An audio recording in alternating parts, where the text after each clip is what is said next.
On your main dash under the rocket, if you scroll down, you'll see My Progress.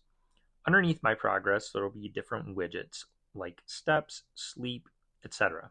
Each of these are tracking through a graph what you're doing over time. And so if you are tracking your body weight, for instance, and entering those stats over time, you can see all the entries and go back and see how much progress you've made. Calorie intake will also be based on your entries if you're tracking your nutrition within the app or if you've linked up MyFitnessPal. You can see if you're hitting your calorie goals. The yellow bars mean that you got within 20% of your goal on those specific days.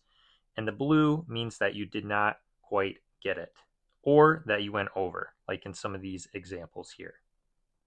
If you connect your smartwatch, you'll also see things like your steps and your sleep that are tracked, as well as resting heart rate and calorie burn.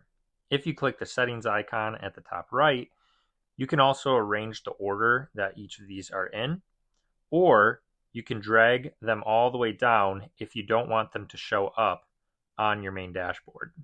And that's it for My Progress.